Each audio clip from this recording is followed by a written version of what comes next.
I was born and raised, grew up in Wisconsin. I have hunted religiously since I was 10 years old.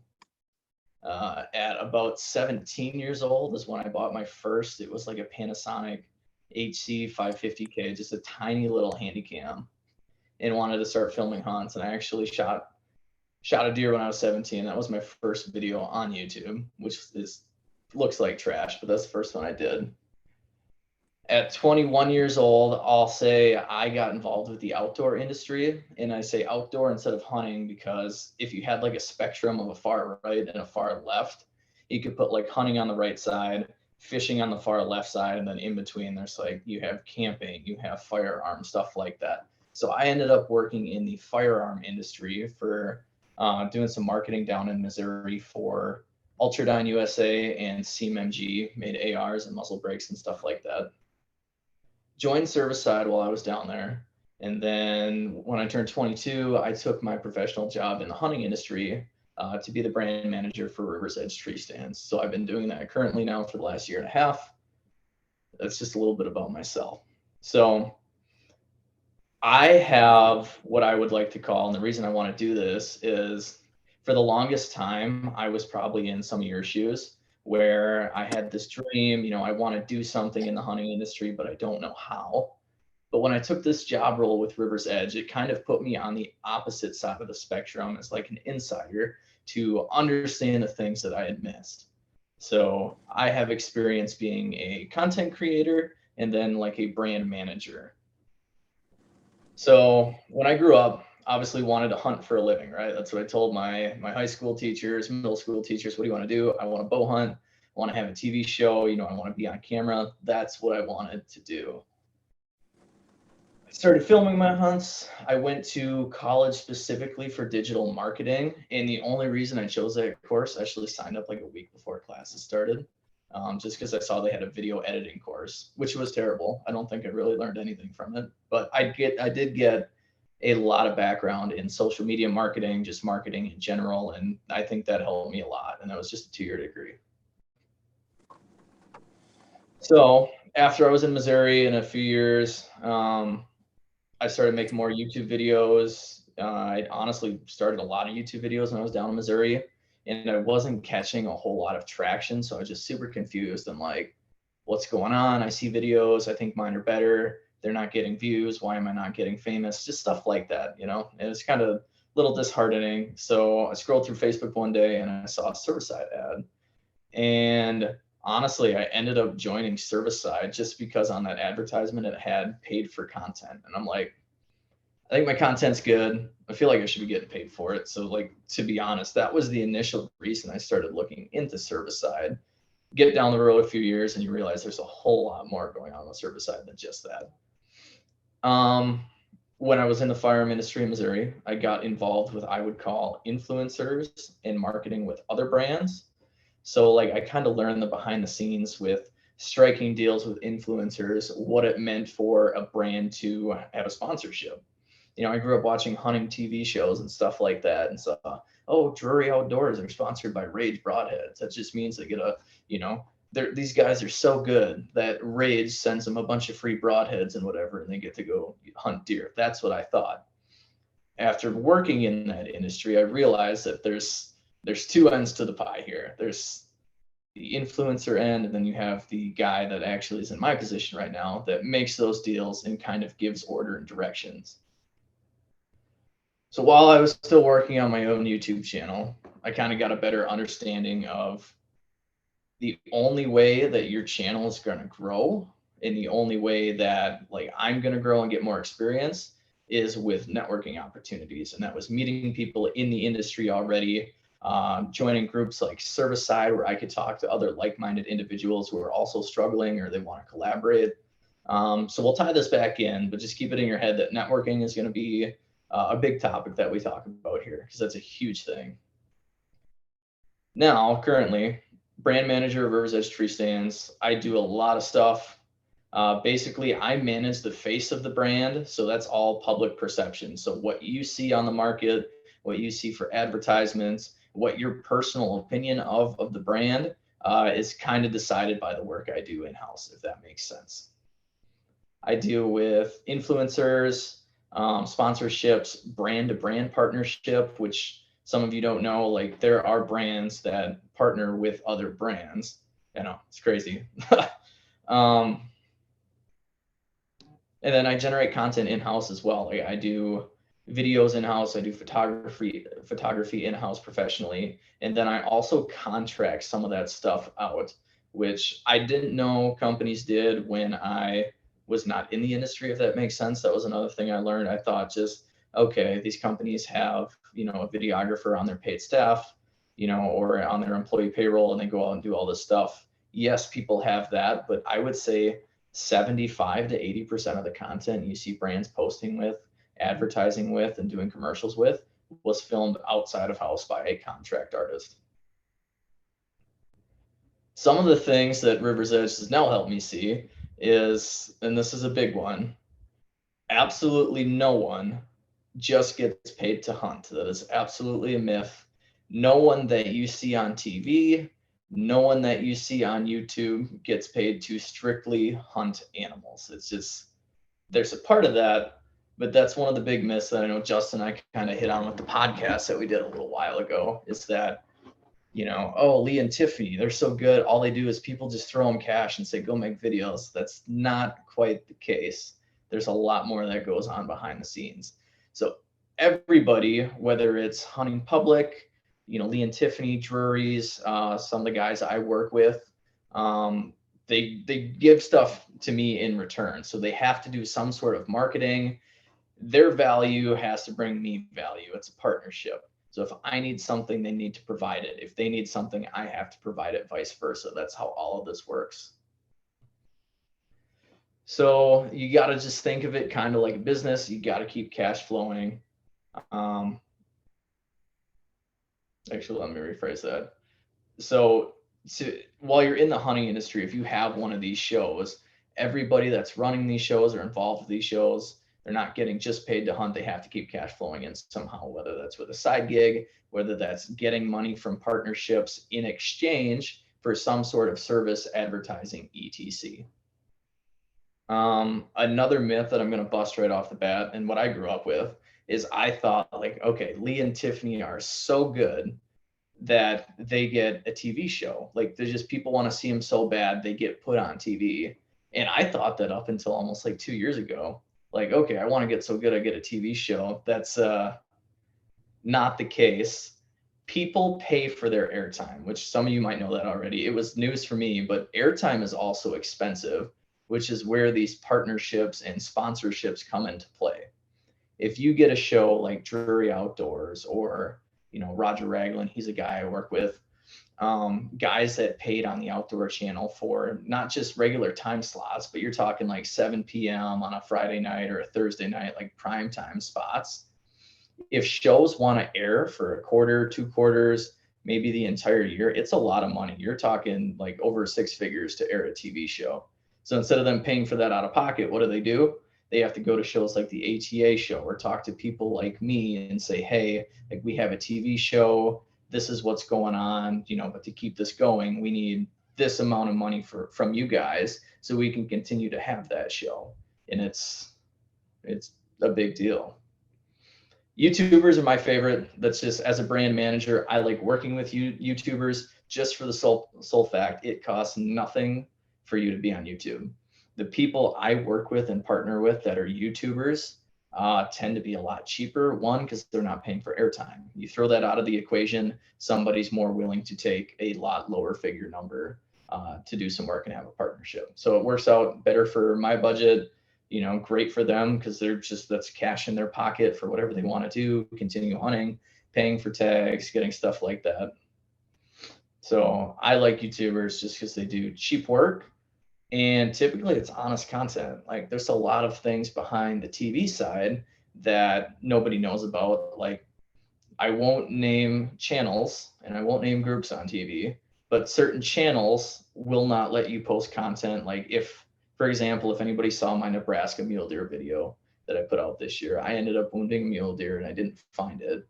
And one of the TV shows I was out there with wanted to put it on TV, but because of the sole fact we didn't find the animal, we legally could not air that on TV unless you find and recover the deer or you have like trail camera pictures a season after proving that it's alive. Like they're very strict with their guidelines.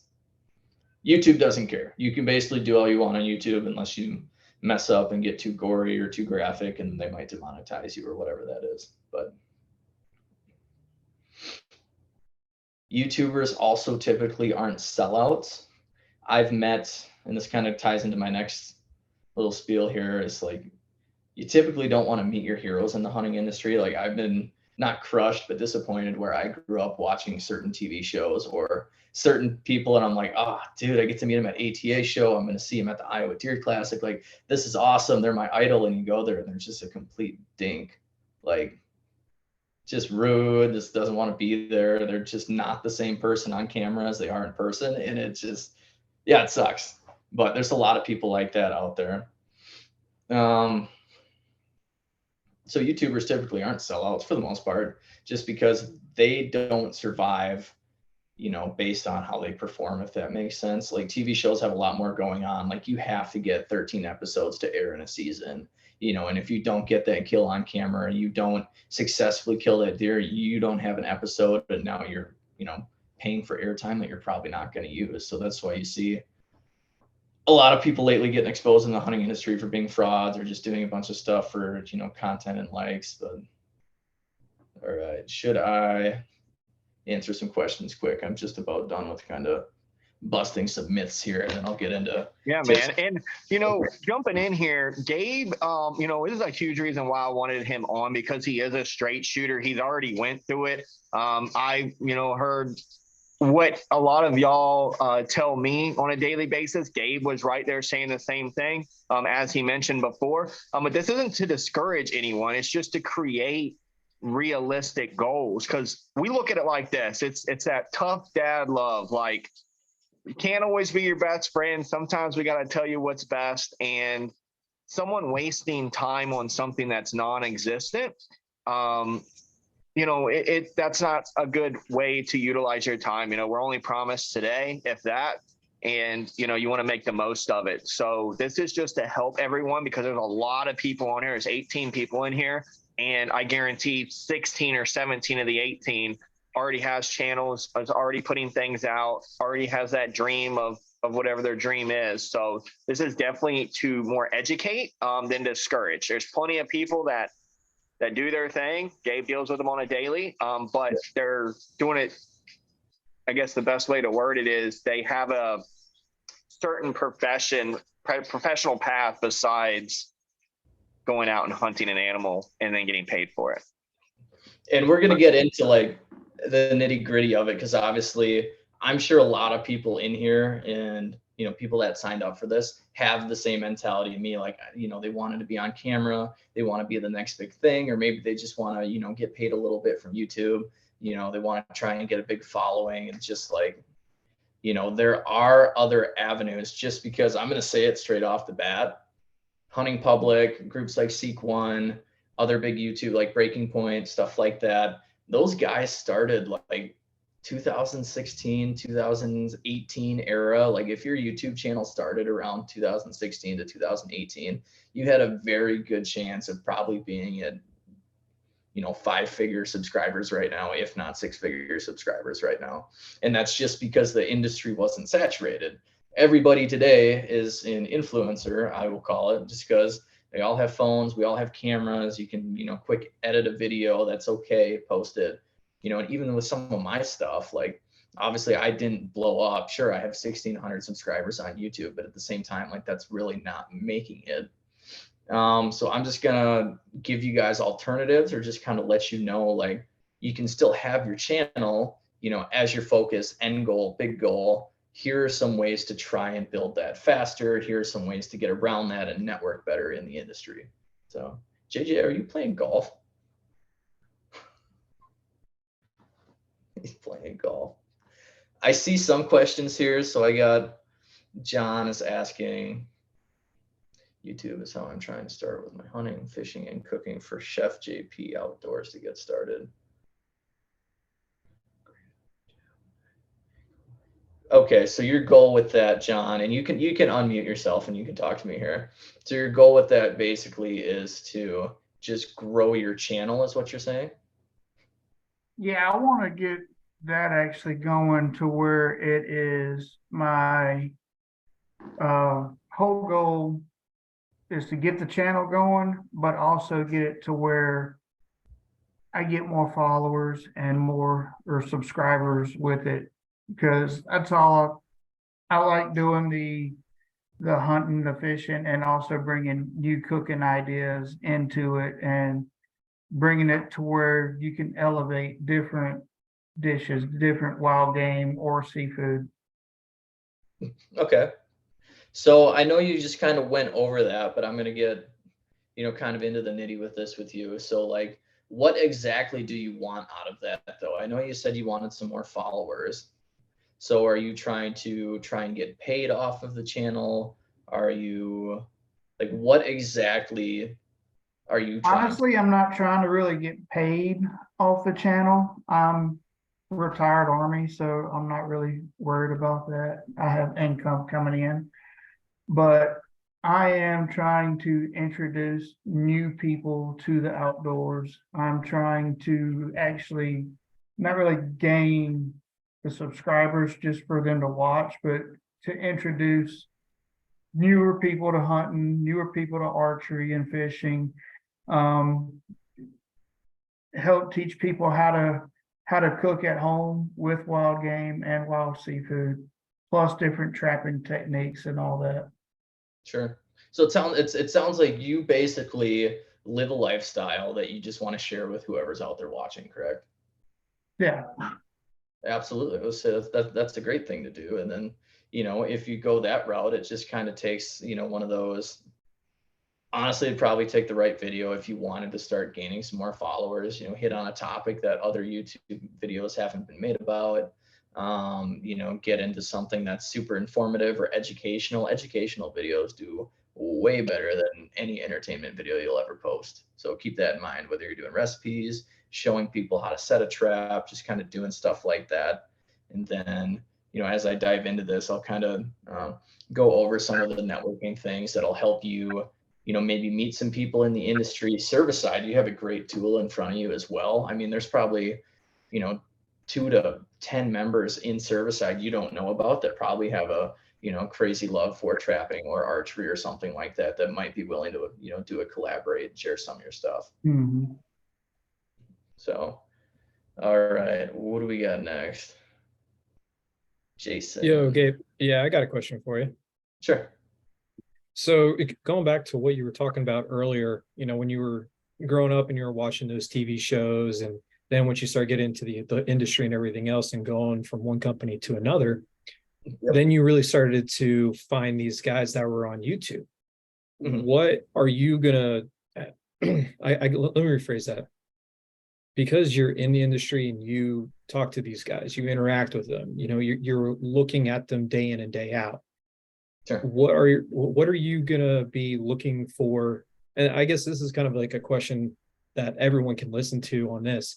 That's why we're all here, to kind of be interested in, what you have to say about this. But what would you be looking for as someone who is in the position of being a brand manager for a company? What are you looking for to bring people on? And also, kind of like a follow-up to that, what do you think in the future, say in the next handful of years, do you think that YouTube is going to be the way that people are going to be looking for the outdoor industry, hunting industry shows? Or do you think it's going to be kind of like how fashion is now? We're starting to see more of like, I don't know, more fashion stuff. I mean, specifically in the women's side of things, where kind of like the high-waisted jeans and everything coming from the 80s is coming back and everything else. So you know what I'm saying? Like, do you think it's gonna kind of flip-flop to where maybe in the next handful of years the YouTube world is going to be absolutely so saturated that there is, I hate to say it, but almost no point in being on YouTube? And do you think it's going to go back to actually TV? So I can definitely answer that. So basically, you're asking, I'm the guy that decides who gets to be sponsored or partnered with, a company like me. So what do I look for in guys? And it's kind of, look at it like, like a football roster. You need somebody that kind of fits a niche in every little section. So I have guys that, that have TV shows that maybe, they have good content. Maybe it doesn't get crazy amounts of views, but their numbers are good and they're expensive. But at the same time, like, I definitely need someone that's getting, millions of TV views. I need people that are reaching the masses. So I need a couple guys under this side of my wing that accomplish that job specifically. Now, all those TV shows, like every group I partner with, in their contracts, like, they still send me, 30 pictures, edited images a quarter. That's in the contract. Like, I have to get so many short YouTube videos or short reels. Like, that's a part of their deliverables. It's not just paying them to be on TV. I get a bunch of stuff, along in that contract. Like, hey, I need somebody in my trade show booth at ATA show or at like the Iowa Deer Classic. I need you to come and show up, and that's on their own dime after what I paid them. So I need guys who get views, reach a lot of people that I don't reach. And then another thing with partnering with like TV shows is, typically, depending on who it is, we'll have commercial air slots. Like, I can always pay Outdoor Channel or Sportsman's Channel hefty paycheck to run my commercials. But typically, if you get a show, like, each show should get like a 30-second commercial time slot or a minute commercial time slot where we can fill 30-second, 15-second stuff like that. So that's a good bang for my buck. I don't get that on YouTube. With some of the other guys, so I like the up and comers. I like guys that have anywhere from like 5 to 50,000 YouTube subscribers. One, because they're growing. Two, they have a lot of potential. And three, typically those guys are willing to work for a lot less. Like, I'm never going to have one of those guys for, 20,000 subscribers say, hey, Gabe, I need, $50,000 for the year, because there's just nobody's ever going to work with them. But there are guys that'll be like, hey, like, I got a growing channel. I'm willing to custom make you content. If you need a commercial made, like, I'll do this for you on the side. I'll get you a bunch of images, and they don't cost a whole lot. So I have a bunch of those middle of the group kind of players as well that I look for. And then I have guys like, and on the other side of things, so yes, brand professional, whatever. My personal side of things, like, I do freelance photography and videography and stuff like that. I would not, being cocky, but I would say my stuff is fairly decent, like, compared to a lot of stuff that's out there on the internet and stuff that guys are doing. I am more than willing to roll the dice on a dude with 500 Instagram followers if he takes very, very good photos, like professional style photos. His videos are really good. He didn't have a shot. So typically I might even pay those guys, if their stuff's really good, and I say, hey, like, I need this product shot. So I might send them like 6 tree stands and say, do 15 professional, whether it's studio images or lifestyle images, and send them back to me to use for my marketing content. What did they get out of it? Maybe they got a small paycheck. Maybe they just got free product. They're happy. I got something in return. I'm happy. So that's kind of where I give credit to the smaller guys, but it's only if their stuff is pristine, which I definitely have. That'd be one of the next things I talk about, is like tips for getting started. You got to make sure your stuff is good, like really, really good, because there's so much. And we talked about saturation with YouTube for your next question, is if your stuff isn't pristine and sound, good looking, I don't know what companies are probably going to pick you up, unless for the one condition of like, it's some crazy educational piece. Maybe you filmed it with an iPhone, but because it's so good or controversial that they want that. As far as in the future, I mean, TV's dying, man. I don't want to say it's going to completely die. A lot of guys say things about the ATA show going down since, like Matthews and Hoyt haven't shown up to the ATA show in so long. Like, there are certain things that are evolving now that I have all the access to videos. I don't have to pay for a subscription. What do? I can go on YouTube and watch stuff for free.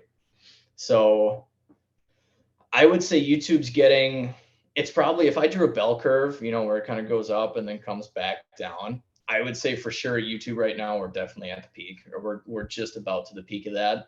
I don't know if it's going to plateau for a while or if it's going to dive down. The only way I see YouTube losing traction is if they start getting like too critical on like gore, blood, stuff like that. Like that would be the only way I might see guys leaving. But currently, there's not really a great platform for guys to go to off of that. So if you're still thinking about something, I would invest time in YouTube.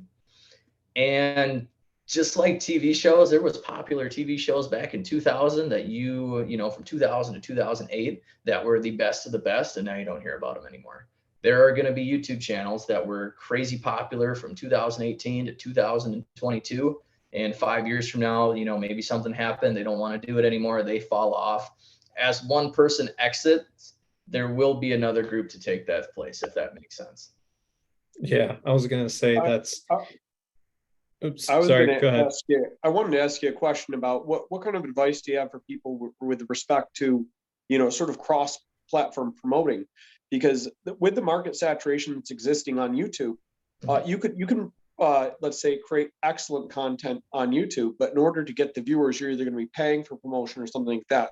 Whereas if you create excellent quality content on YouTube, but you promote it with short clips on, let's say, the apps that are kind of kicking off, like TikTok, or even there's a lot of options out there. There's such as Patreon. If you produce content that's maybe more niche, let's say a specific hunting style or a specific hunting region, you know, where people need maybe they would gain from your experience. You cross promote your content from YouTube and TikTok. TikTok brings in the viewers to your YouTube, then you create sort of like a funnel. It'd be like a sales funnel, but it'd be for viewership. And then once people watch your YouTube, if they see the value, you bring them over to Patreon. But it's sort of hard. It's hard for people to come up with a strategy for that when they don't know the market. No, I agree with that. I've done some of that in my personal life. Like, how did I go? I had a YouTube channel for 4 years and I was sitting at 600 subscribers, like, you know, 8 months ago. How did I double that in the matter of the last 4 months? It's YouTube Shorts and it's TikTok. Like I post full length YouTube videos, the entire hunt. Half the stuff you see on my Instagram, half the stuff you see on my TikTok or YouTube Shorts are literal screen records of the YouTube video, cropped out and then posted into 30-second sections, which are good parts in the video. You get thousands of views, people click on them, subscribe, they'll get extra views. You're absolutely right. That's definitely like a sales funnel.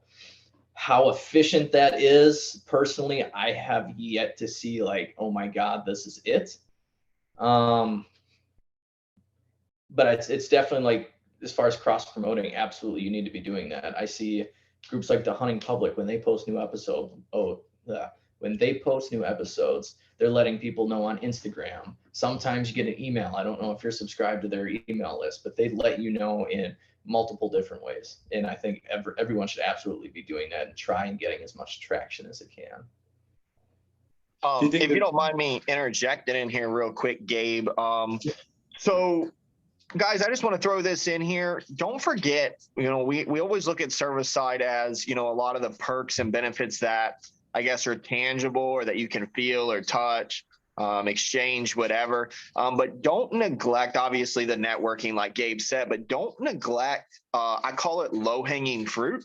The people that you're friends with, you build relationships with. There is 17 people on here that I guarantee if you said, hey, I'm going to drop my link at the end of this, or, you know, on tomorrow, Thursday's meetup or whatever, they would follow you loyally, just for the simple fact of being in the same group and club and things like that. So I do like to encourage, you know, reach out. Obviously we have 1,000 members, and Gabe's mentioning YouTube is something that he would put his money on. So why not reach out? Because what's going to happen is you're going to do it, your friend's going to see it, maybe he'll start following it, and 2 others.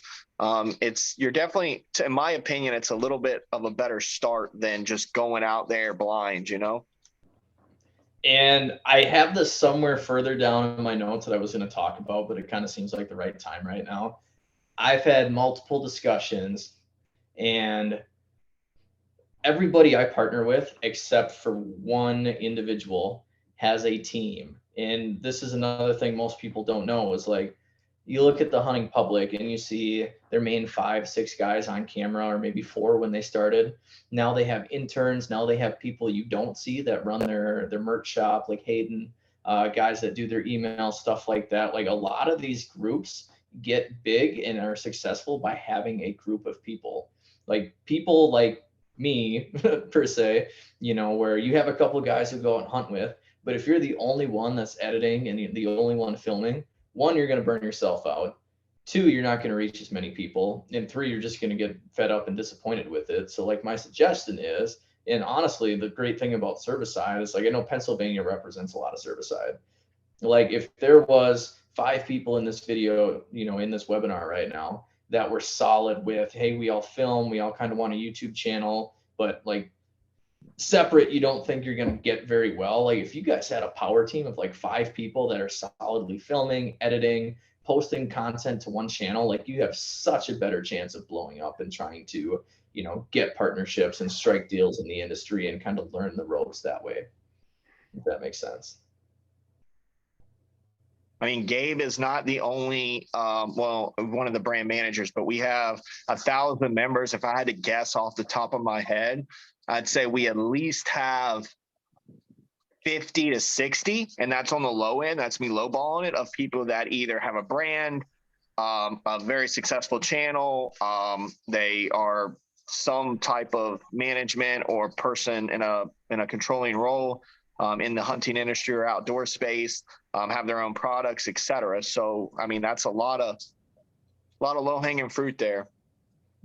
And like I said, look at this stuff like a business. Everything in this industry is a business. Like I said, nobody gets paid to hunt. Nobody's just a high and mighty, you know, hunting celebrity. They all have businesses. They're all LLCs or partnerships or whatever it is. You know, Seek One, you know, look at them. They got big for suburban deer hunting. What are they? One thing that's really interesting is that if you look at your channel like a business, now, you know, looking at it like a business doesn't start with saying, what can I get out of it, or what value? You're trying to figure out what value you create for the public or for your target audience, because if you don't create value, people won't consistently watch. But now you have to determine what the value is that you will provide to the audience that you're targeting. And then, you know, if you're successfully giving them what they want or what you hope to share, then often it'll blow up. Because it's like if I watch a channel and I felt like it was an awesome video of an awesome hunt. Some people just want to see that, like the trophy hunt success. Other people want to see maybe the real hunting and then the people talking about their successes and their failures. Like I feel like you learn more from a person's failure. So if I watch a channel and then somebody shares something from their content that shows a hunt going wrong, to me, that's the kind of channel that I'm going to subscribe to, because I'm there for the wins and the losses. And I'll learn a lot more from that than I ever will from just like a cable TV show if it's just a guy hauling a huge animal out the woods every 2 weeks, you know? Yep, I agree with that. But make sure you guys do keep in mind that like 95% of these channels, 100% of TV shows only exist because of businesses. The sole factor that everyone has to sell something to keep, you know, it's basic economics. You got to keep cash flow going in circles. So in the hunting industry, companies like me, right? I make tree stands. I need to sell tree stands, so I make money. How do I help promote and sell tree stands? I find influencers and partners that advertise, promote, use my products, so the people that watch their videos buy products from me. The cycle repeats, obviously. But the influencers look at that, because a lot of those that like get partnerships and stuff, for the most part, they do it full time. Now, the only way they can do it full time is they're getting enough income in to satisfy their needs with their personal life, you know, their business goals, stuff like that. So it becomes a business for them too. They have to provide services. They know they need to get paid. So that becomes their business. And that's why I said nobody gets paid to hunt. Sure, you know, a group, I won't name names, you know, there's a group A out here that you guys look at like, wow, they're awesome hunters, you know, it's awesome. The reason why they're traveling to all these different states and they're using, you know, tethered saddles, or they're using, you know, custom gear stands, or whatever it is, you know, they have to promote those products specifically for the people like me that pay them. The only exception I will say is that Whitetail Adrenaline is always run off the fact where it's DVDs. Now you can buy it digitally, no sponsors.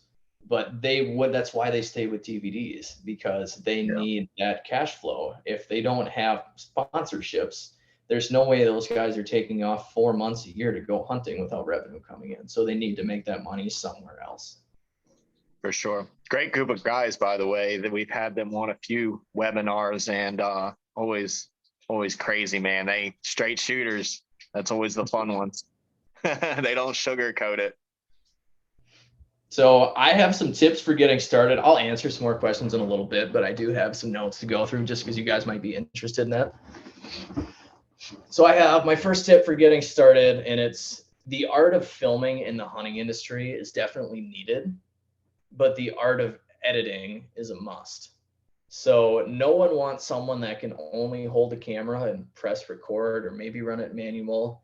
The only people that are getting hired for industry professional jobs or internships, or even getting partnerships, they have to edit proficiently. That's the number one thing. Jeff Sturgis did a podcast on that. Redneck Tech Podcast has done stuff on that where they kind of expose that stuff. If you just know how to film but don't know how to edit, you will crash and burn. You have to learn how to edit, and it has to be edited proficiently. Just being able to compile video is not good enough. Like I said, your edits have to be good, like in real life. What's an example for this? If your skill's mediocre, expect to get paid with like a mediocre reward, versus if you're very good, you get a handsome reward. I have a small backyard. If I have two guys show up, one's got a push mower and one has a fancy zero turn, and the guy with the push mower goes back and forth, mows my entire lawn, cool. Next week, the guy with the zero turn comes over and he mows awesome lines. He's got the grass laying down the right way. It's cut great. There's no lawn clippings. Essentially, both of those guys accomplished the same task. What was that? They mowed my lawn. Great. My lawn is cut. The difference is, the guy with push mower just mowed the lawn. Sure, it might look like shit.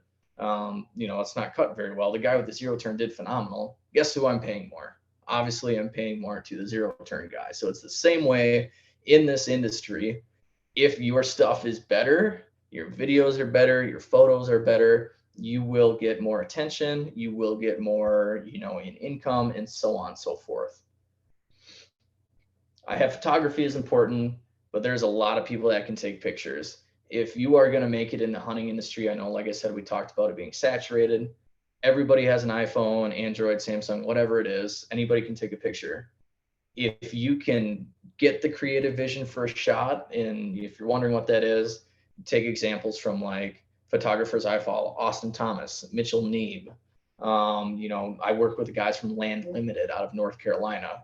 All these guys are content creators. They're not really influencers, but they are content creators. Their sole job is freelance or contracts with companies just to film videos, just to film shorts, just to take professional imagery that you'll see on my website.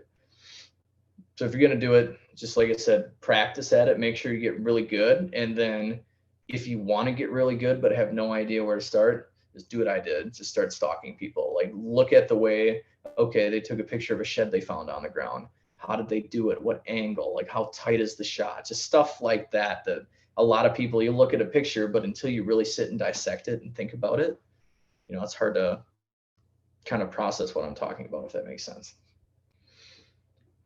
So all brands have needs across the industry. Every brand, whether it's a tiny mom and pop food plot company or it's a giant brand like Onyx, like every company has a need and a niche that needs to be filled. So figure out what that is, and if there's something you can do to fill a brand's needs. So you're paying attention to their content, or maybe somebody in this group is, what do I want to say? That guy talked about trapping. For some reason, if like Onyx wanted to show, which they haven't done yet, like they do short films all the time. Maybe like, okay, this guy's really good at trapping. We want to show something like this. Like, reach out to these companies.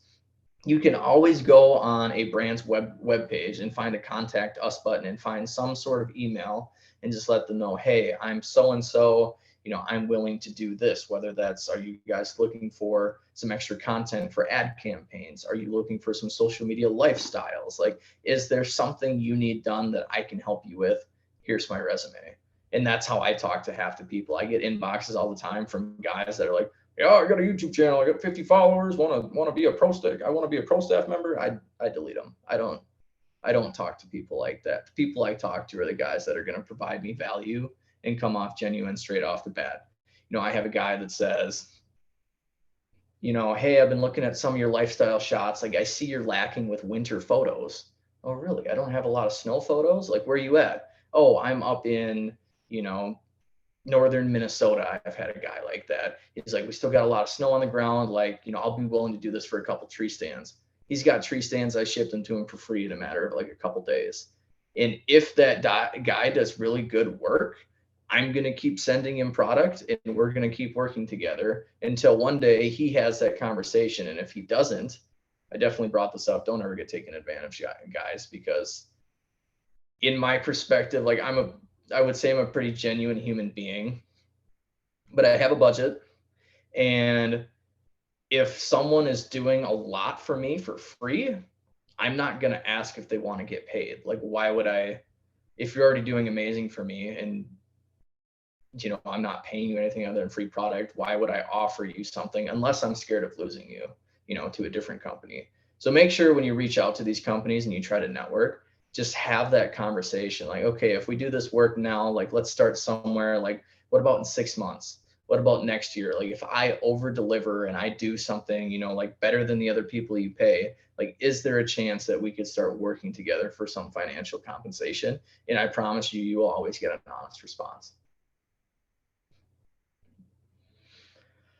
I have in here, no one gets paid from the start, which I kind of started with. Like, as a new creator influencer, just expect discounts on product, like a pro staff discount, a field staff discount, whatever it is, or free product, but don't stop there. Like, when you reach out to these people right away, don't use the word sponsorship either. Just always call it partnership. That's kind of like a industry safe word, if that makes sense. When someone says, hey, I want a sponsorship, like, it just makes, like, to me, you filled my inbox with some cocky message that says you want money. Like, that's not the people I want to talk to. So save yourself, be smart, marketing terminology. Can we collaborate? Can we have a partnership? You know, what can I do for you? How can I serve you? Yeah, it's the difference between mutually beneficial and just wanting, asking for something. Absolutely. And there is no relationship out there in the hunting industry that's not mutualistic. So what else do I got in here? And basically that kind of went into that question I answered earlier about picking the smaller guys. Like, I have no issue sending stands, or, you know, like I said, if they prove themselves over a matter of 6 months and I'm like, damn, these guys are kind of really good at what they do, I don't want them to, you know, lose these guys. Like, let's talk some money. Like, what do you need? You know, let's go from there and kind of negotiate some stuff. Like, that's what you need to be doing. But you'll never get if you don't ask. It's kind of like getting a raise from your boss. Like, sure, you might get a 1%, 2% raise every year, like every other employee.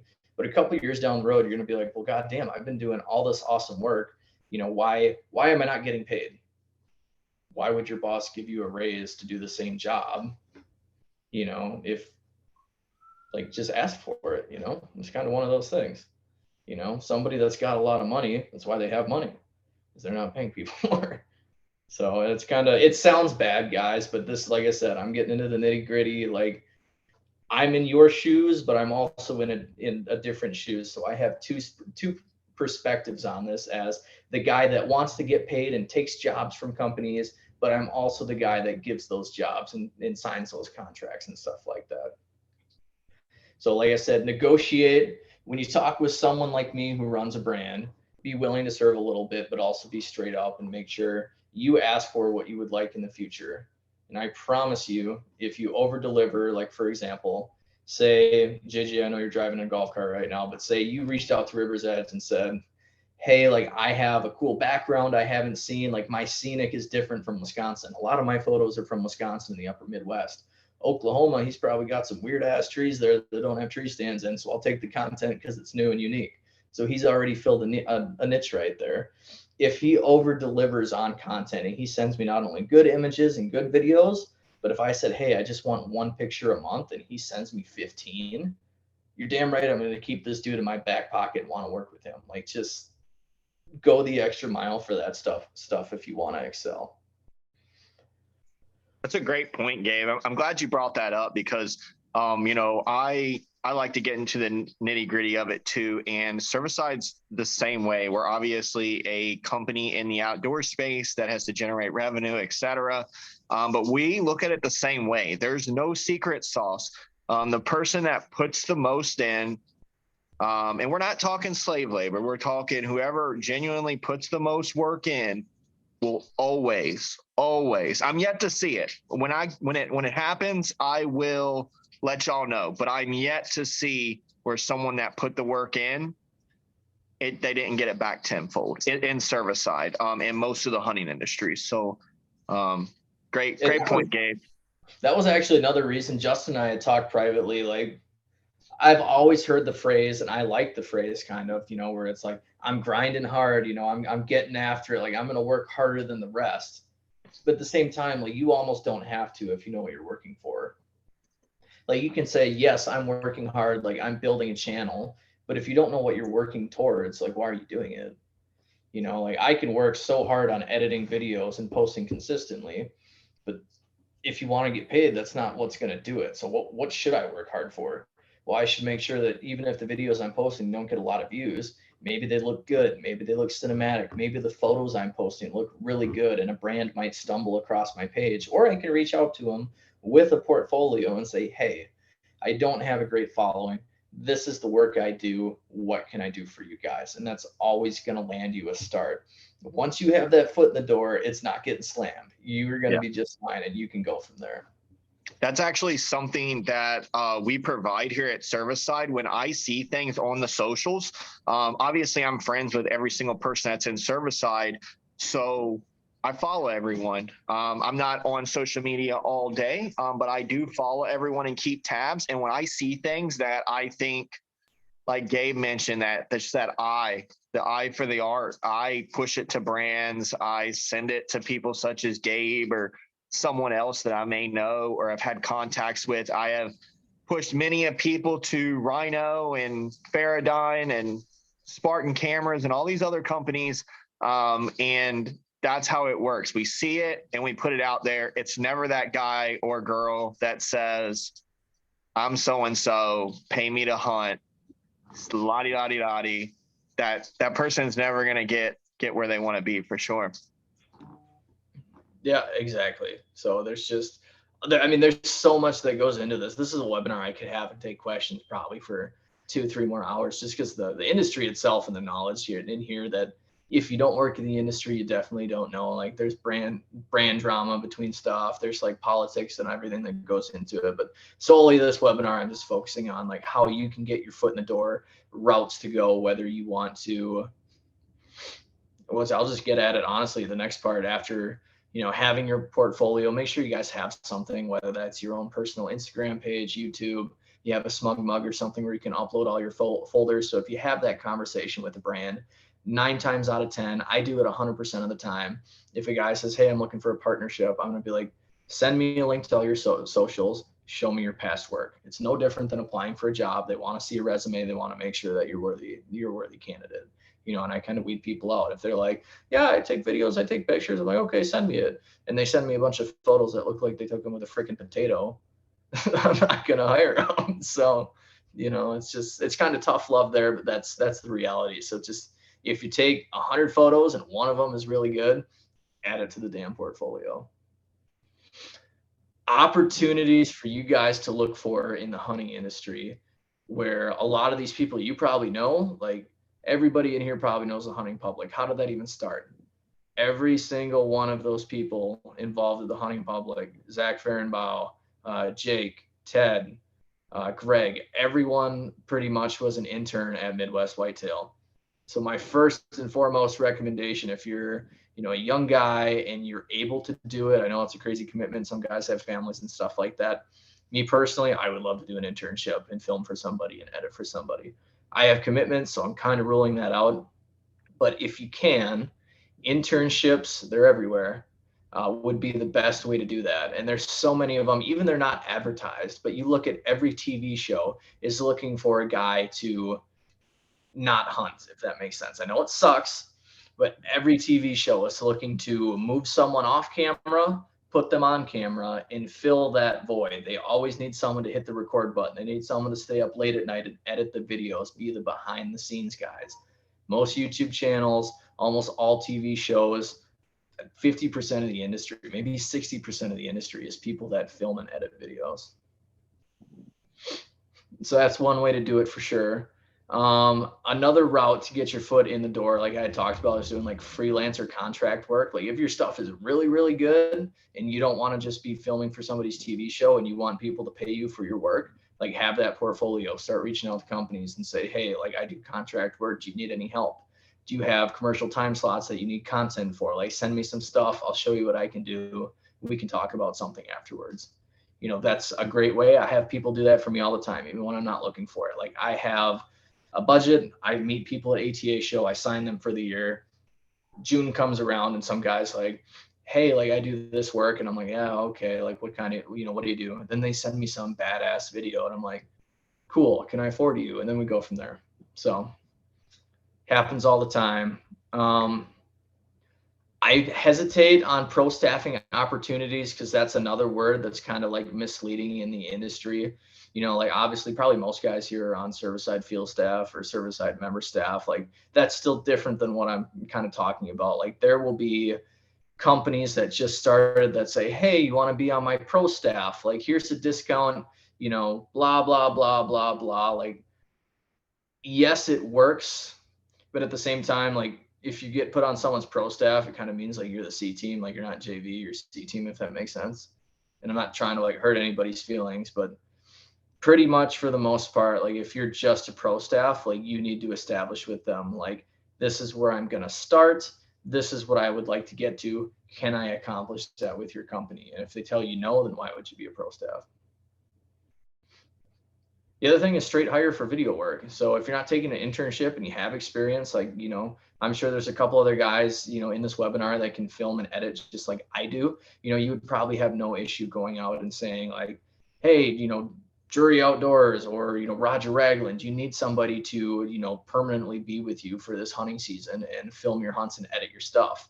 It's a good chance that they need those roles filled. What do they pay? I don't know. It depends on the guy. It depends on the TV show or even a company. You know, like I work on the corporate side of things. I handle the videography for my corporate company, but there are other companies, like I said, 80% of the work is done by contract guys, but they always need somebody in-house for studio imaging, secret stuff that they don't want sent out, even under an NDA, you know, a non-disclosure agreement, if you didn't know what that was. So there is so much work you can get in this industry just from video work. Other routes in the industry, something like I do, social media management. That's a huge thing. Sure, you're not on TV, you're not on the screen, but you're still involved with the company. Like you're in the hunting industry, you're going to get your shot and there's chance for you to move around once you're in. That's all you need to know. You just need to get into the industry. Social media management, super easy. It's become very popular now. Since I graduated college, I've seen just about every brand I've ever wanted to work for post a social media job, whether that's running their Facebook, creating, you know, doing e-commerce work, or, you know, creating their TikTok. Like people need that stuff. Another one that I brought up, and I work with a lot of these guys, I'll call them land managers or land management work. So companies are starting to partner with guys that are like a land consultant, like say, hey, I'm Jeff Sturgis, right? I go out, people hire me, you know, big money people hire me to design property layouts, to tell them where to put food plots, where to, you know, do a prescribed burn, stuff like that. Like it doesn't feel like you're in the industry, but you're in the industry because you're going to have brands come to you and say, hey, can I partner with you to, you know, I do it all the time for Treestands.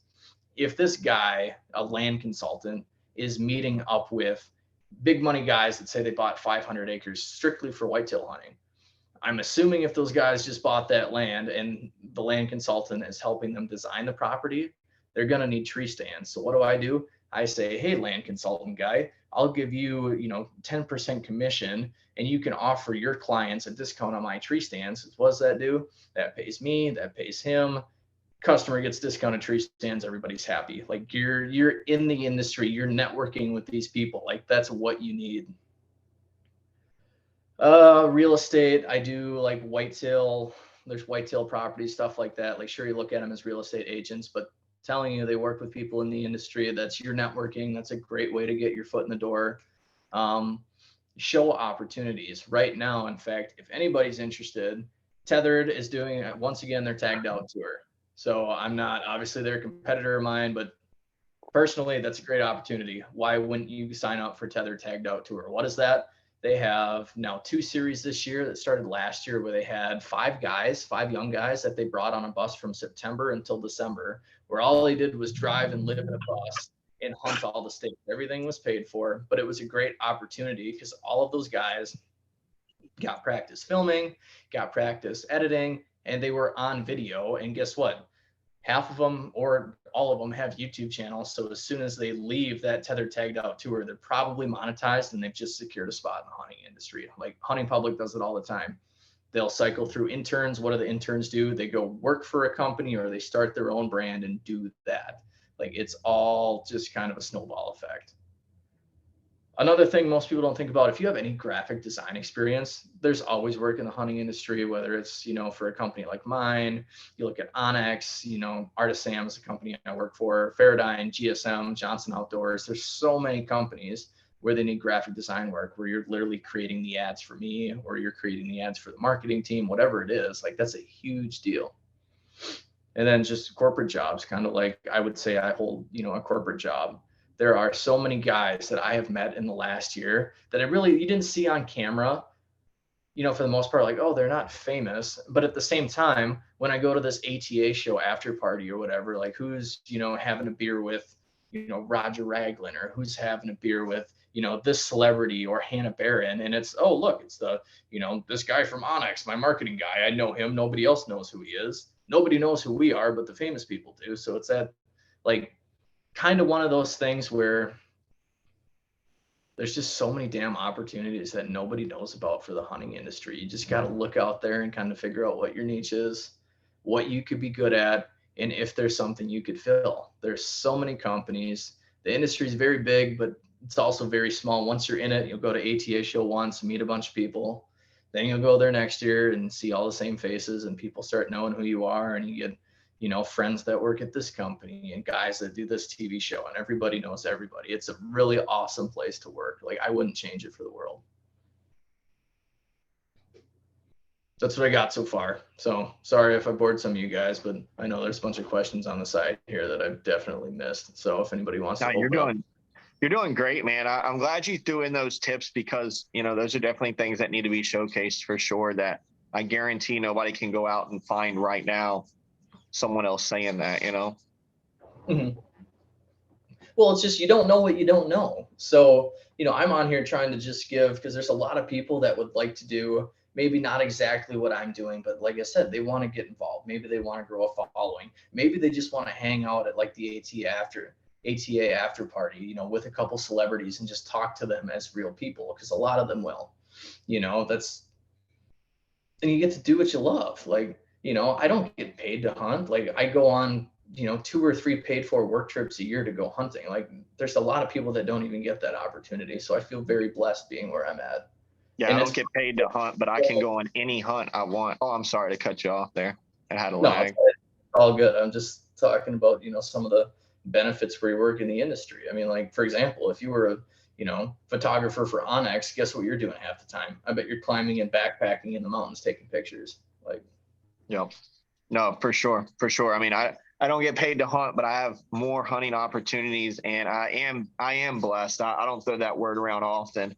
I truly know what I have as far as my job in the hunting industry, and I guarantee that I hunt more than people who, obviously no one gets paid to hunt, but that are out there creating content and things like that. So, being in the spotlight doesn't always mean you're that person always out there, for sure.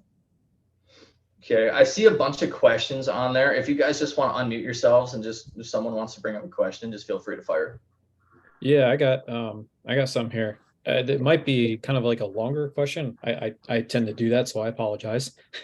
But kind of going a little bit further back, what you were talking about in terms of the opportunities that we could be looking to to do more in terms of like I know you mentioned like you said graphic design. Um, I think you also said like video work editing and then like the social media management, that's pretty much, what you do. Just, I mean, I have my own company that I am trying to get off the ground. It's just very simple. I'm just being lazy with it. And I know that I just have to get my butt into gear.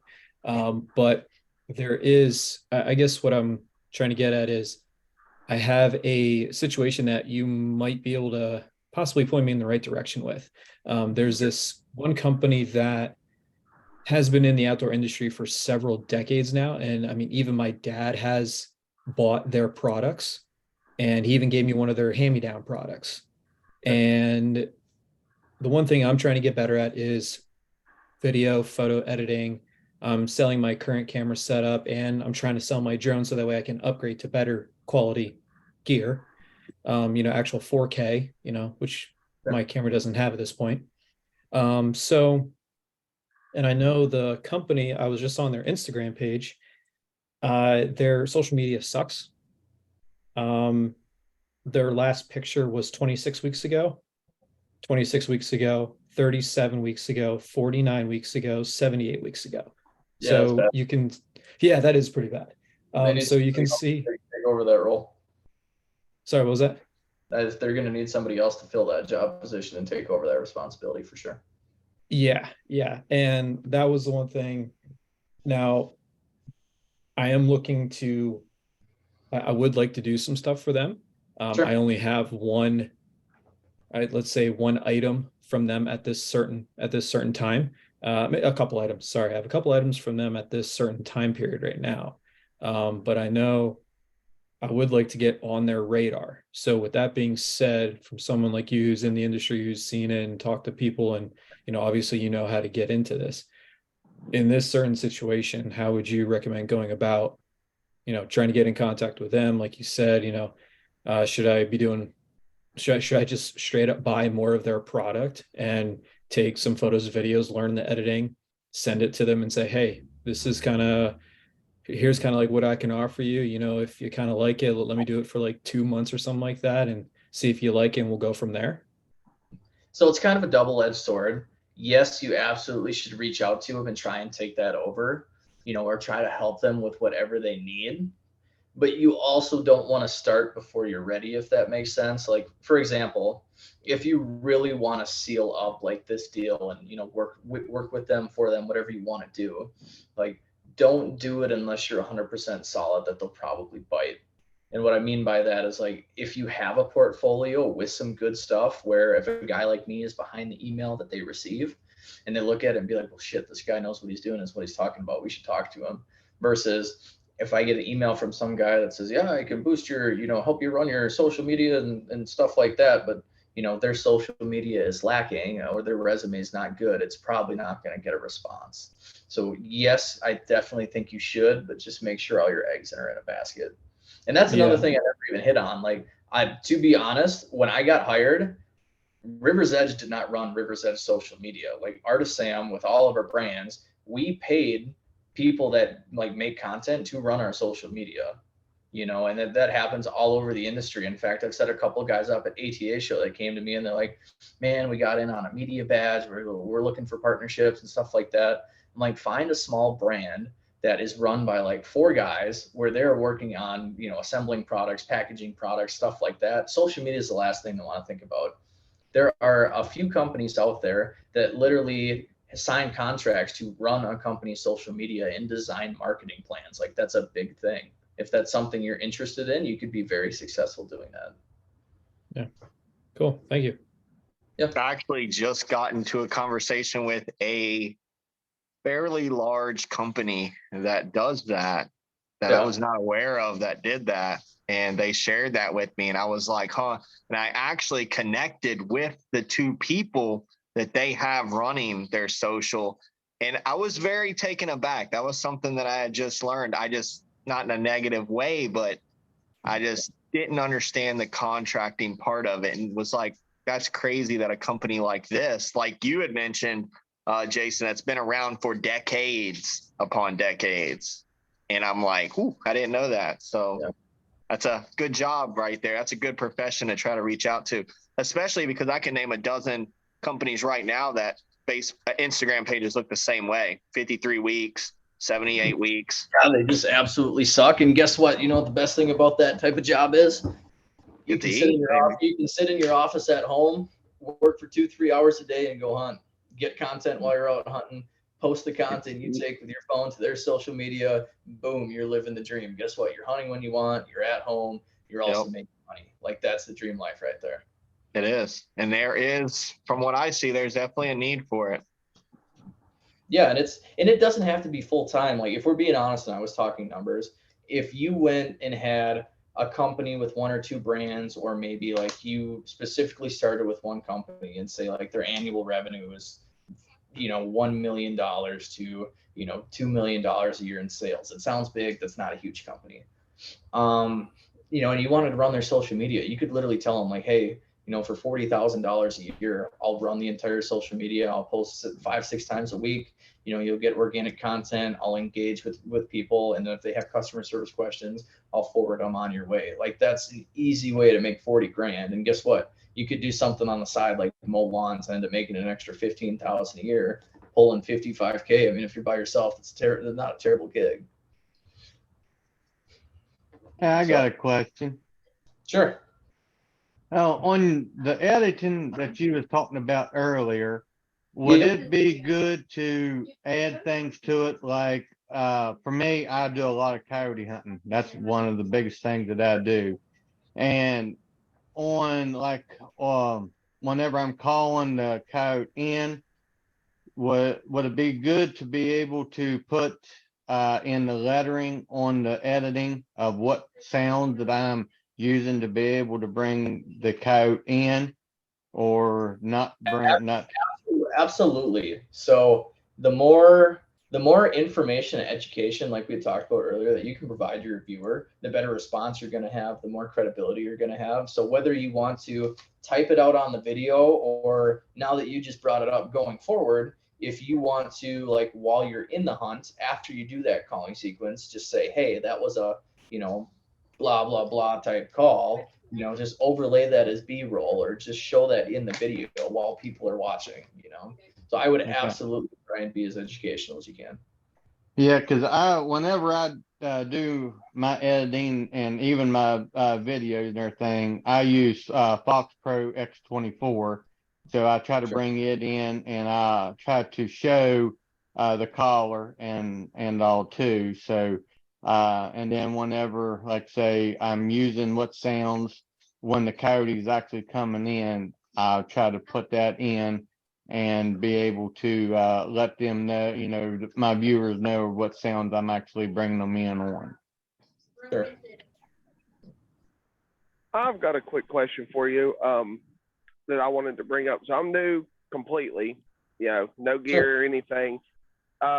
My primary question is, would it be better to go ahead and get gear and get something going now? I'm more looking at, taking photos, video, and editing. That's kind of something I enjoy doing.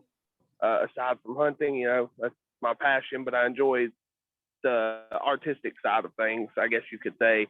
I don't currently have gear. Would it be better to save up and get the $5,000 gear, or should I start with the $500 to $1,000 range, or does it matter once I start? I hear that question all over the industry, all over Facebook pages, and the only way to get you an answer is for you to figure out what your goal is. If you want to do it as a hobby, you can use your damn phone, or you can get, a $500 to $1,000 camera. If your goal is to get good over like the next year, the next 8 months, 12 months, whatever it is, and you want contract work from other companies, make the investment, get the $5,000 camera if your budget allows. Like that is a big difference. Like you can get very good quality stuff with probably a budget of 5,000, which is like, a $2,000 mirrorless camera body and like 2 lenses. Like you can definitely start off with something like that. But it just comes down to the goal. Like if you just wanted an informational YouTube channel as a hobby and you're not looking to get anything out of it, don't spend the money. But if you're truly looking to soak in an income from other companies, they're going to want your stuff top notch. Excellent. So yeah, that sounds like a good way to start. As far as the editing goes, my end goal is to be in the industry. It doesn't have to be with content creation. I'm not picky in that field, but like I said, I enjoy messing around with editing and things. I've thought about going back to school. Would that be an investment that you would look into beforehand, or is that something you don't think would be necessary? You could go, I mean, I went for digital marketing, so I did have some video and editing courses. Like I said, I don't think they did me any good. I would say, I mean, has anybody in here watched kind of the stuff that I put out there, the type of stuff that I put out there? Is if you have, I learned how to do that solely by myself. I've spent, quite a few hours over the last couple of years watching people's content, looking at how they shoot things. I've been watching how-to videos on how to manually run your camera.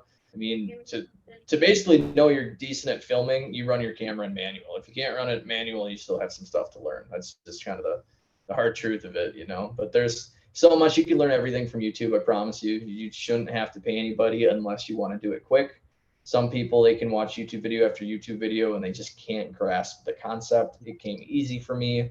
Other people, they have like Film the Hunt is popular on Facebook. They're advertising right now. Film the Hunt is a group of guys with industry professionals that have filmed for TV shows. They put you through, I don't know how long the course is, maybe a month or a week or whatever it is.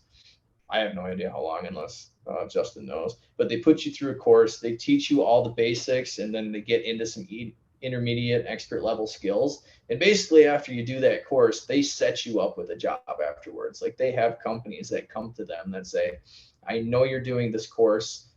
After it's done, kind of like Top Gun, like I want your best pilot. I want your best videographer. I want this or that. Like you should get set up after something like that. Just make sure it's the right course. Well, I mean, look at it from Gabe had mentioned this before. Look at it from a business perspective. That's always how I like to word things. It's your business. You're in control. It's your money. What are you going to want? Obviously, the best of the best. So that's actually, I think, going to become a huge market.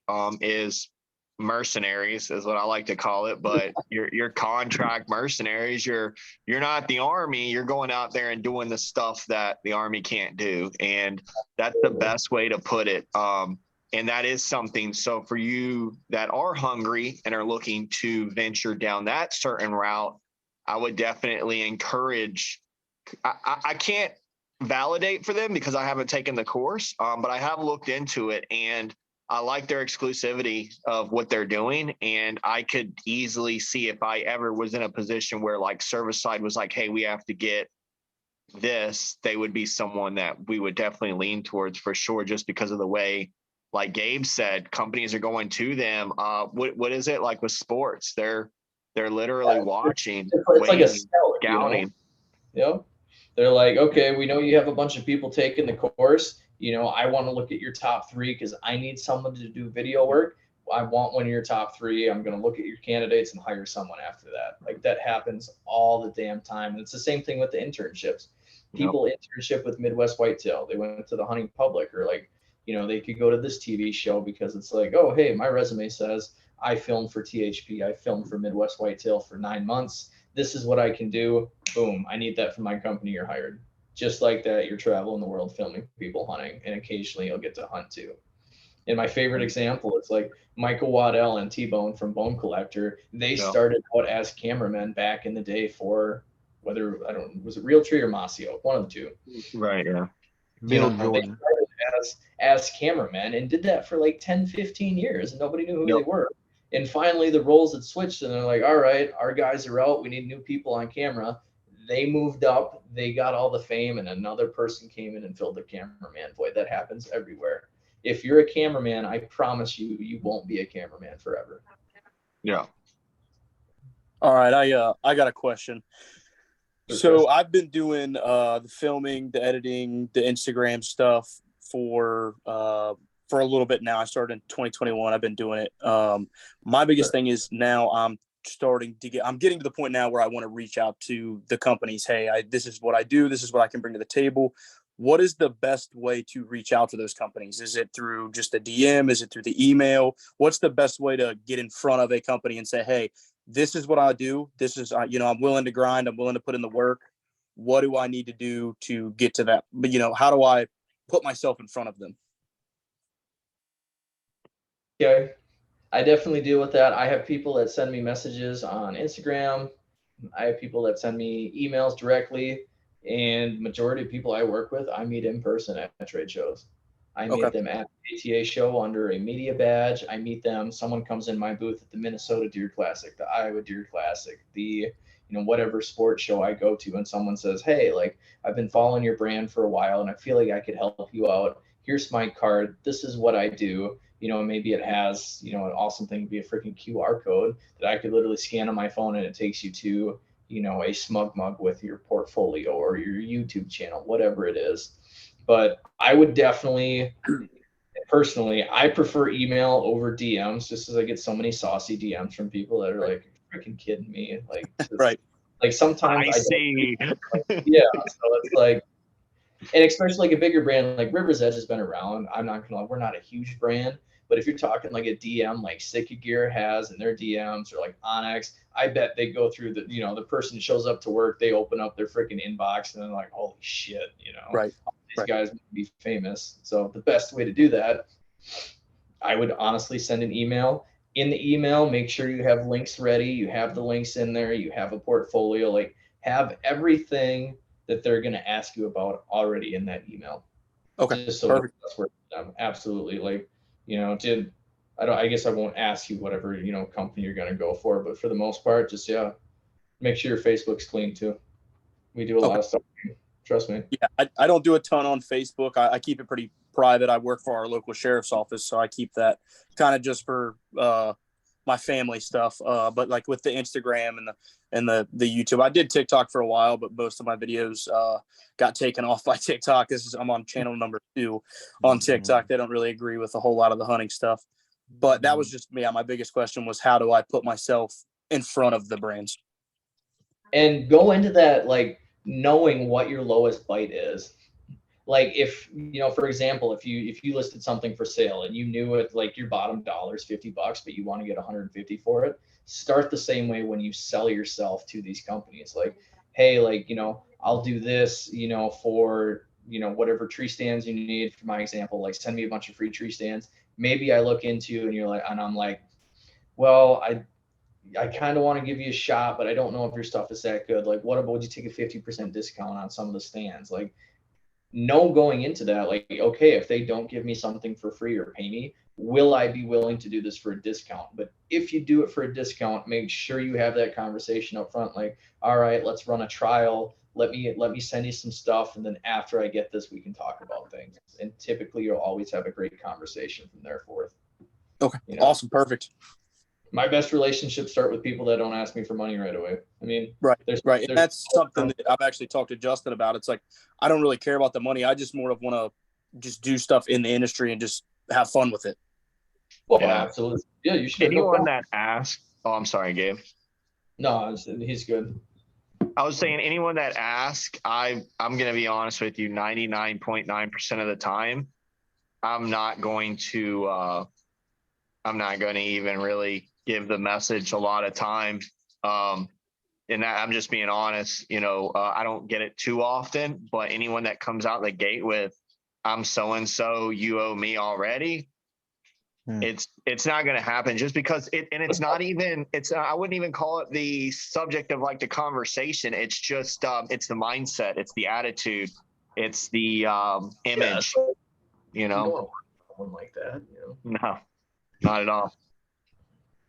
Gabe, actually, there's kind of to carry back off of what Chris was just talking about.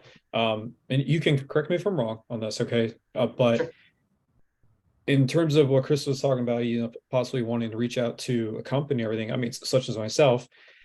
Yeah. And I was just thinking about it. Would it be a great idea if you wanted to reach out to that company, probably before you do that, to make content with that product or that service that they are providing and tag them in it when you post, so that way they can start to get to know your name even before you do contact them? Because then when you do contact them, somebody in the media department or whatever department that it is that is receiving your email recognizes your name and says, okay, something's going on here. This person's been doing this for a couple months now, tagging our stuff, and now they're reaching out to us. Maybe we should pay attention. I agree to that to a certain point. Yes. It just depends on the size of the dog you're trying to tame. So for me, when River's Edge gets tagged in a Facebook post or an Instagram post, trust me, I don't get tagged in a whole lot. I see them. I get all the notifications. I can physically look at that. And I've struck up some partnerships just by like, okay, this guy's flooded my inbox. Damn, his shit's really good. Let's hit him up. Or he slides in my inbox, whatever it is. I have done it like that. If the dog you're trying to tame is very big and you're trying to get Sitka Gear's attention, or you're trying to get like Matthew's Archery's attention, probably not going to happen unless you get a lot of traction on your post. That's the only downside. Smaller companies, which I would suggest starting with some smaller companies because they're the ones that need help. Bigger companies have money. They paid, super, super good people, and they probably don't need anybody on the roster. Just like I look for up and comers, you guys should be looking for smaller businesses that need help, like that physically need it. That's going to be your ultimate best chance. So yes, like if you had, I'm not going to name companies, but so-and-so company, maybe they post a little bit. They got, 5 to 15,000 followers, start tagging them in consistent posts, but stuff that's really good. So when they see it, if you get a reshare on your story, like I had Mojo Outdoors did it for me for one of my friggin' turkey videos. And I've had Flexstone Game Calls share some of my photos, not that I'm advertising for GSM, but you get, companies like that, if they do that, you're basically in, man. Like you just be like, hey, like I saw you reshared my photo. Like I'd like to talk to you about blah, blah, blah, and go from there. Like use that shit as an icebreaker. Absolutely. We had a few questions on here, Gabe. I just want to go back real quick. I just want to make sure that nobody gets forgot. Now, y'all, we are at about an hour and a half. I know Gabe's got to work tomorrow and stuff, and some of y'all. So, Gabe, feel free to control that time there. But real quick, we had a few questions that I just want to make sure that don't get lost. But Tyler Aslan said, what camera do you kind of recommend for someone starting out? Does that kind of go back to that, find out what you want to do and kind of go from there? Absolutely. You got to know before you buy a camera, know what you're going to do. If you want to film a YouTube channel, but you don't want to have to hardly do hands-on, you're just doing it for a hobby, get a camcorder. I started with a Canon XA40. It zooms in and out. It takes video in 4K. It's all I needed. When I started taking pictures and wanted better quality stuff, I got a mirrorless camera. I started with a Panasonic GH5 and had a couple different lenses with that. And I learned how to take pictures. I learned how to manually expose stuff, and my stuff got better. But that's like a great middle of the road setup. I think the Panasonics and the Lumix, I guess, great camera brand. Now I use what a lot of, the only step above me is using the Cine camera. So I use personally right now, I have a Sony a7S III. It's a small mirrorless camera, films in 4K. I can shoot in RAW. I can get raw pictures. That's how you get your best quality and stuff like that, which it's, a $4,000 camera body, and the lenses are like $2,000 a piece. Like it's expensive, but the reward for that and using it professionally is, it's a big difference. So it just kind of depends on what your goal is. If you just want to film for a hobby, start with a camcorder, man. It's the simplest thing to learn on. You can go up from there. If you're like, okay, I want to start building a portfolio, like if you can justify spending a little bit more money, you're still going to get the camera and not know what to do with it, but watch a little bit of video, spend some time, take pictures of birds, take pictures around the house, learn how to edit. Adobe Lightroom is your friend. I promise you, on your phone, you can make anything. Every picture I ever edit is done on my phone with Adobe Lightroom. So awesome. Looks like the questions were good on the chat there, Gabe. Yeah, honestly, I'm fine on time. If you guys want to go for 10 more minutes to knock out some more questions, I'm good with that. Then we can call it night. I got one more question. Oh, go ahead. Jacob, you want to go? All right. So I don't have a channel yet. It's something I've been thinking about last few years. So I've got a GoPro and I toy around with it. But like when I go watch channels on Sunday morning when I got time off, everybody is very one thing specific. Like you're either a hunting channel, you're either a fishing channel. You know what I'm getting at? Yep. So like I don't know, maybe I'm thinking about biting off more than I can chew or handle. So like you also mentioned to John about doing like informational videos. Well, I also wanted to start off with my trapping. That's how I started practicing. But I don't just trap, I do a lot of hunting. I do a lot of fishing. Um, I've thought about the how-tos. I've worked on my skinning videos, my breakdown videos on how to butcher stuff. Yep. It's being too well-rounded, too much to handle, I guess is what I'm No, trying to say. no, I do, and that's why I name myself Outdoors and like Beagle Boy Outdoors. That's my YouTube channel. That's my stuff. If I could go back 5 years, I would absolutely never use the word outdoors. I think it's cliche. It's overused. It doesn't stand you up above the crowd. But I'm too far in. I'm not rebranding. For your sake, you can absolutely do whatever you want to do. My suggestion is if you're a well-rounded individual, I think there's actually quite a bit of small channels that don't get traction because of that. They post a fishing video here, then the next thing you know, they have a hunting video, an archery video, then all of a sudden they're doing this. Like, it's hard to grow a consistent audience if they're only there for your trapping videos. Like, if you post a trapping video and it blows up, and then you go and post a deer hunting video and it gets almost no views, it's kind of like one of your telltale things. Like, okay, even though I want to film everything, you still can. You just need to know that my most interesting stuff and what I'm going to be known for is the trapping or the informational, whatever it is. And my uncle Jim and my buddy Charlie, they have a great success story with that so far. And we've had those conversations about the seasoned butcher.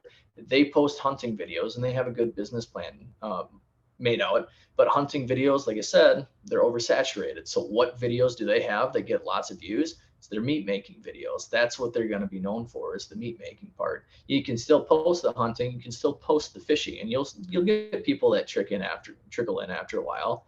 But you really need to decide what your niche is. If there's a spot in like the YouTube world that needs to be filled, is there a demand for trapping videos? I haven't seen too many of them. You're probably on a really good start with that. Alrighty, I appreciate that. Sorry. No, I kind of you're out there. I'm like, you can absolutely film it all, but eventually at some point the public will probably decide what you're known for, on whether that's, like the backwoods persona, or, it's Jacob the Trap Man, or it's, something like that. But they will decide ultimately one way or another what videos you make, get most traction. okay. So kind of start off, with a little bit of everything, then see what hits and what don't, and then focus from there. I absolutely would. And the other thing I just thought about, and it's because, I have a marketing mindset right now, is that all the hunting related companies are so tied up with people that want partnerships, want sponsorships, such like that.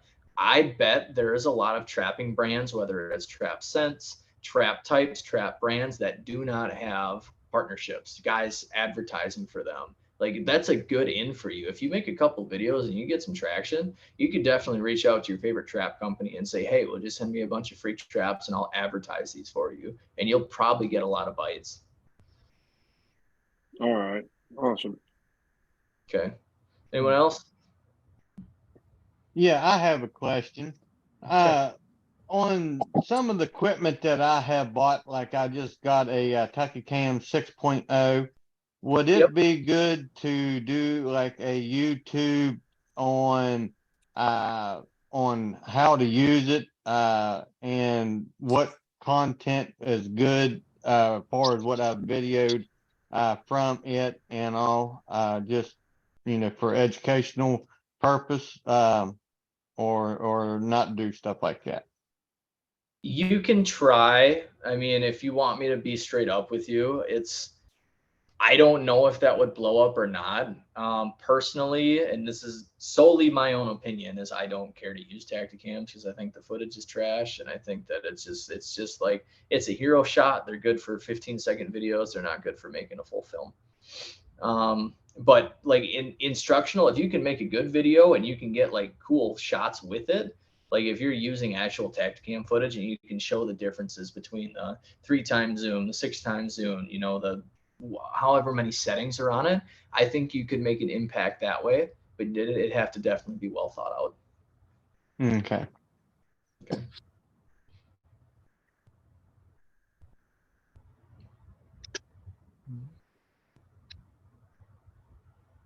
Looks like JJ. Ryan said, "What is your favorite video editing software, and is there ever recording too much content? I guess such thing as recording too much content." Nope. Always record more than you think you need. Always, always, always. You never want to be short on content. I promise you. I always did that. I filmed whatever I thought. I'm like, okay, I just need this. I just need this.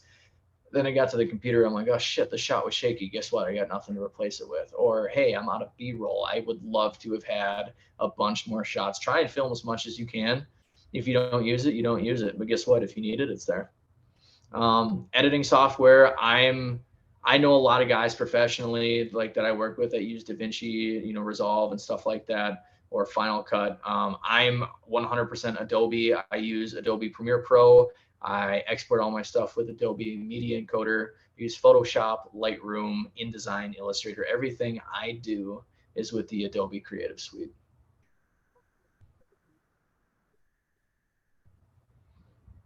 Solid. Well, I guess, Gabe, if you're good, let's get a last call here on these questions. I'm going to have to jump off here soon, but Gabe, like I said, I know we're going on 2 hours, so I want to make sure I don't keep you too long too. We can definitely do more of these if Gabe's down.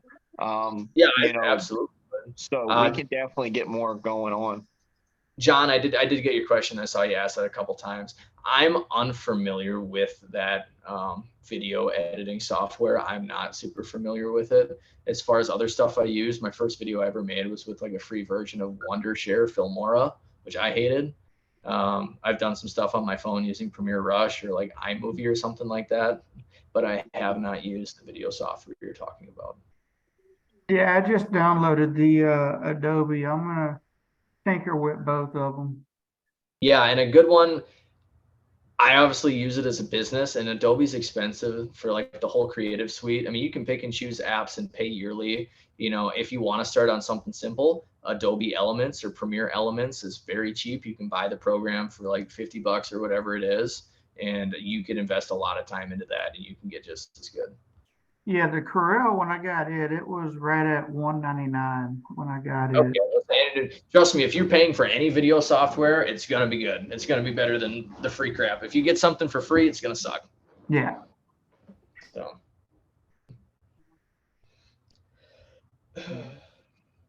Well, I'm glad you guys got to hop on and, listen to my spiel. I mean, I could talk for hours on this stuff. I was kind of thinking, I'm like, I'm not sure exactly what they want to hear, but I know J-Dog and I talked about some more webinars specifically on like editing or something like that, or maybe I can toss together, some videos of what my workflow looks like when I edit like a social media reel, or maybe I go through and just talk about like with the camera in my hand, like this is how I shoot things and stuff like that. But if you're curious to see what my content stuff looks like, you can find it on my Instagram, like just Gabe Denzine on my Instagram, or most of my stuff goes on Beagle Boy Outdoors, whether that's the YouTube channel, Instagram, Facebook. And then some of the stuff I take too, you'll see on the River's Edge, social media accounts, and every single latest Baronet blind commercial was filmed and edited by me as well. So. I got one more question if you don't mind. Sure. On the recording, of course, I record with GoPros, and then I got the AGM adder thermals that I use for my coyote, and of course, it's got the audio and everything on it. When I do my GoPro intros, a lot of times I don't get a kill that night. So what I was thinking about, and my question is, would it be good to wait until I get a kill on my thermal, and then I could, once I get it recorded, then I can record like I just got there and, do the surroundings and all of what the place looks like, and I hope where the coyote stuff comes from and all. And then when I get back to my truck, do the the intro as like I just got to the farm, and then that's the way whenever I do my editing, of course you can place all that around in there, and I'm not wasting a lot of time doing intros on nights that I'm not killing. I mean, is that a good way of doing it, or how would you do that? That's 100% your call. Now, I film stuff kind of vlog style, so I always film as I go, just because my editing workflow, I just go off like files in numerical order. Like I remember things as they happen, so it makes my editing workflow so much faster. I don't have to be like, ah, shit, how many videos did I take before? You know, I did that interview explaining this, and then you're sitting there watching all these videos versus I like to just go in order. It's simple and it works for me. But the only thing I suggest before you even go out in the field, if you know you're going to film, just decide what story am I trying to tell and how do I want to tell it. That's going to help you with your workflow. That's going to help you with your videos. If you're telling a story, it should come along very easily. Okay. So if you want to, you know, dig through files and stuff like that, like if you want to get out there and hunt hassle free and then worry about everything else later, you can absolutely do that if it makes sense to you. Me personally, I'm just like an in the moment kind of guy with run and gun. I film as we go. If I'm stalking a deer, I'm saying, all right, I'm on a stalk with a deer. Boom, you know, this is what I'm doing. Oh, I shot at the deer. I just go in chronological order. Okay. Sony A1, attaboy.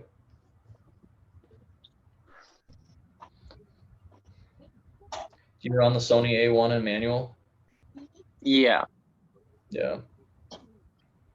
What kind of lenses you got for it?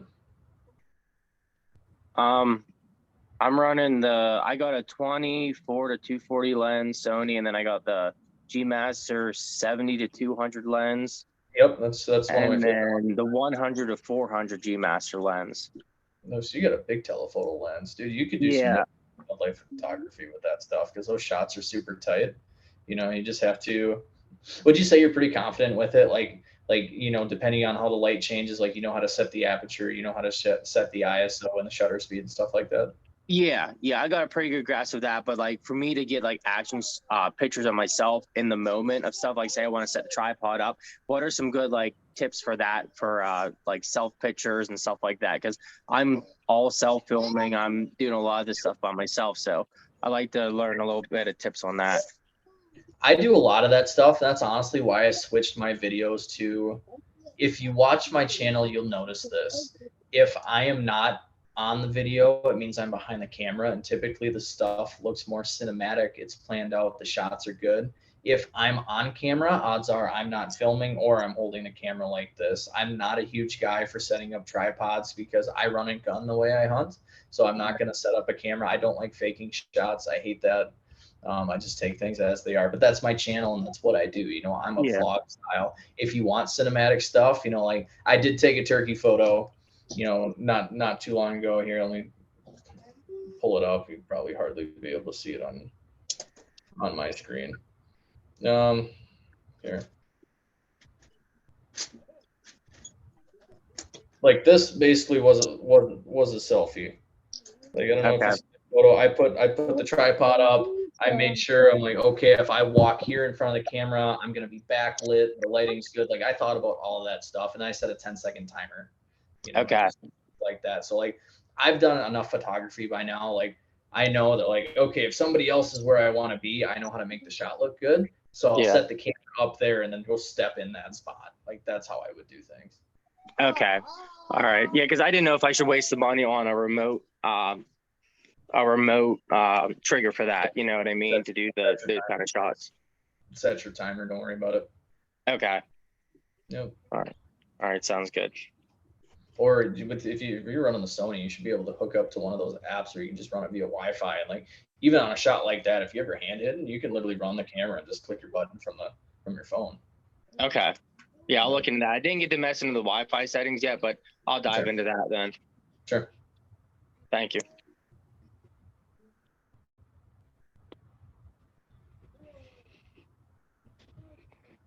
Anybody else? Anything? And y'all that's on here, we'll definitely, I'll talk to Gabe and we'll definitely get some more of these rolling, maybe make some type of video series. You know, so definitely let us know, one of us. You can do the Cervicide number, you can have Gabe. But let us know what you kind of, you know, liked, maybe something you want to dive more into. And I'm sure Gabe will be able to facilitate something. Honestly, the best thing would be in that Facebook group, if someone wants to start a feed or something, just to like review kind of what we talked about, post what, you know, let us know what you like, let us know what you want to dive more into. Cause I was trying to be super broad and just let people know some ideas and opportunities you could take personally to try and kickstart yourself in the industry. And maybe some of you guys have like strict, you know, almost like he was asking, you know, camera settings, like how to run this, what type of, you know, filming in 4K, what frames per second, megabits per second, you know, 10-bit color versus 16-bit color. Like there's so much stuff I could probably talk to you guys about. So For sure. I mean, people do go to school for specifically just this. no, absolutely. Yeah. Awesome. Well, I guess let's go ahead and wrap this up. I will get this on the page soon. If anybody here wants a recording, just shoot me a message and I will email it to you before I put it up tomorrow. But I'll get it up tomorrow.